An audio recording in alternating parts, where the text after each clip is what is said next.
Students ये exercise 3.4 है, NCERT की 3.4 है। इसके क्वेश्चन 2 का फर्स्ट पार्ट देखिए। यदि हम अंश में एक जोड़ दें तथा हर में से एक घटा दें,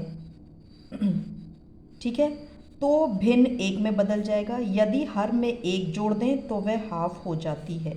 आपको वो भिन्न ज्ञात करना है। आपको इन्हें निम्न समीकरणों को हल करना है। अगर उनका अस्तित्व है तो विलोपन विधि से ज्ञात करना है। आपको विलोपन विधि का इस्तेमाल करना है यहाँ पर, ठीक है।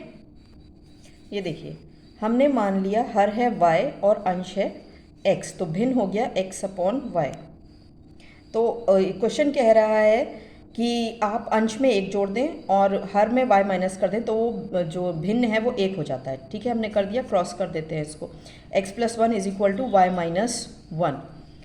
तो x+1 हमने इसे क्रॉस किया, y यहाँ आके माइनस बन गया और ये प्लस का 1 यहाँ आके माइनस बन गया, तो ये हो जाता है x minus y is equal to -2। दूसरी कंडीशन में आपको अंश में कुछ नहीं करना, हर में एक जोड़ना है, तो ये हाफ के बराबर हो जाता है। ये दूसरी कंडीशन है इसकी। क्रॉस करेंगे तो ये 2x हो जाएगा और इसको यहाँ ले जाएंगे तो ये y+1, 2x minus y is equal to 1। अब विलोपन विधि लगानी है, तो मैंने लिखा, थोड़ा सा ब्लर हो रहा है, ये हो गया x minus y is equal to -2 और 2x minus y is equal to -1। ये साइन चेंज किया। ये यहाँ पर इन्होंने प्रतिस्थापन विधि कर रखी है, इसलिए मैंने कट कर दिया, ठीक है ना। विलोपन से मैं करा रही हूँ आपको। तो यहाँ माइनस था, यहाँ मैंने प्लस कर दिया, ये कट गया। ये हो गया माइनस का x, क्योंकि 2 बड़ा है, बड़े नंबर का साइन माइनस है, -x। और ये माइनस का 2 है और ये बन गया माइनस का 1, तो ये हो गया -3। माइनस से माइनस कट गया, x की वैल्यू आ गई 3। तो समीकरण 1 में x की वैल्यू 3 रख दीजिए। आप 1 में रखो, 2 में रखो, सारे सेटिस्फाइड होंगे। x की वैल्यू यहाँ 3 रख दी, 3 minus y is equal to -2। y का मान निकालना है, y को यहाँ ले गए, y प्लस बन गया और -2 यहाँ आ गया तो y बन गया प्लस, तो भिन्न हो जाएगा 3/5, ठीक है। सेकेंड क्वेश्चन देखिए।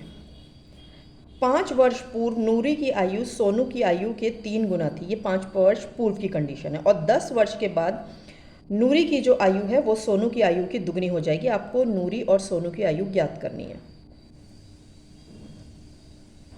ये क्वेश्चन पहले भी मैं आपको इस तरह के करा चुकी हूँ। माना नूरी की वर्तमान आयु x है और सोनू की है y, तो 5 वर्ष पहले नूरी की आयु में से 5 माइनस कर दोगे और सोनू की आयु में से 5 माइनस कर दोगे, 5 वर्ष पहले की आयु निकालने के लिए।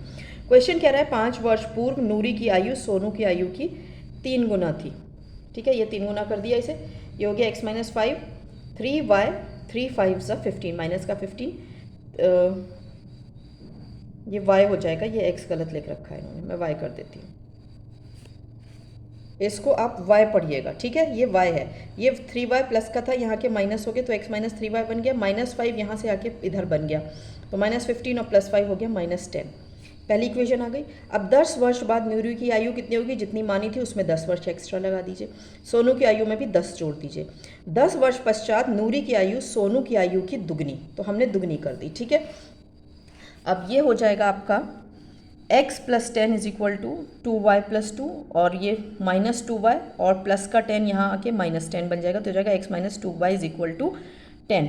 अब ये इन्होंने फिर लिख दिया है बस समीकरण 2 को 1 में से घटाने पर। मैंने घटा के दिखाया, पहले वाला लिखा मैंने, ये देखिए ध्यान से, x - 3y is equal to -10, x - 2y is equal to 10। Sign change करेंगे, x कट जाएगा। यहाँ पर साइन चेंज किया तो माइनस का y आ गया और यहाँ पर -20, क्योंकि इसका साइन -10 है और इसका भी साइन -10 है। माइनस से माइनस कट गया, y is equal to 20। y is equal to 20 समीकरण 2 में रख दिया मैंने, ये है समीकरण 2। x तो ऐसे ही रहेगा 2y में 20 रख दिया बराबर 10 के। 22 = 40, यहाँ लाके प्लस बन गया, तो x इज इक्वल टू 10 + 40 हो गया 50। तो नूरी की वर्तमान आयु 50 वर्ष और सोनू की वर्तमान आयु 20 वर्ष होती है। Okay, complete this work.